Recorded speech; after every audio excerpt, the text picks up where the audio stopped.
Доброго времени суток, дорогие друзья! Меня зовут Дмитрий, и сегодня я расскажу вам о своей недавней миграционной истории.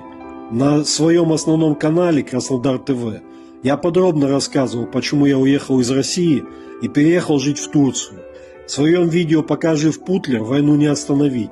Для тех, кому будет интересно послушать об этом, оставлю ссылку на видео.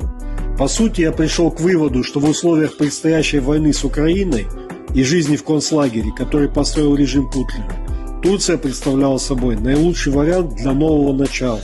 2 года назад, когда мы только приехали в Турцию, здесь существовали все условия для комфортной иммиграции. Получение ВНЖ по аренде не представляло трудностей, цены в магазинах были приемлемыми, экология на высоком уровне, а продукты питания высокого качества. Приветливость местного населения и еще множество других плюсов делали Турцию привлекательным местом для проживания. Но что изменилось в последнее время? Почему многие иностранцы покидают Турцию, стремясь найти лучшую жизнь в другой стране? Для меня ответ на этот вопрос прост.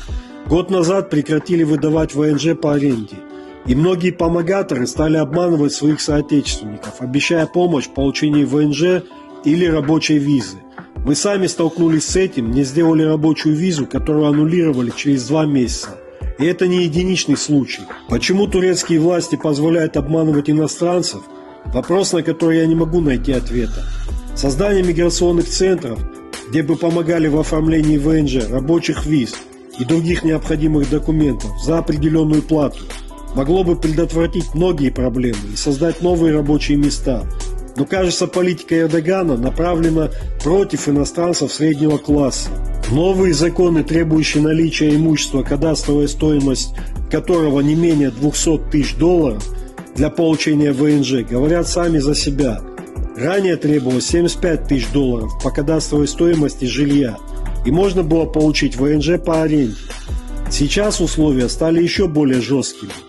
Гражданство стоило $400 тысяч по кадастровой стоимости. Надо было купить недвижимости на эту сумму. А сейчас, как я понимаю, планируют повысить до $750 тысяч. Именно поэтому многие люди покидают Турцию. И я не думаю, что богатые люди поменяют европейские страны на Турцию, где уровень жизни выше, а цены одинаковые. Аргентина же представляется мне как страна, где иммигранты находят свое место. Здесь я не слышал о случаях депортации. Если удастся получить гражданство, то не придется чувствовать себя второсортным гражданином. Цены на продукты здесь дешевле, чем в Турции. Продукты качественные, как шутят, подделывать не научились. Дорогая аренда, которая не стоит тех денег, которые вы за нее платите. Желательно искать выход на хозяев, без помощи помогаторов. Экология здесь отличная, ведь Буэнос-Айрес переводится как хороший воздух. Люди доброжелательны, а преступность, о которой нас предупреждали, пока не встречалась нам на пути.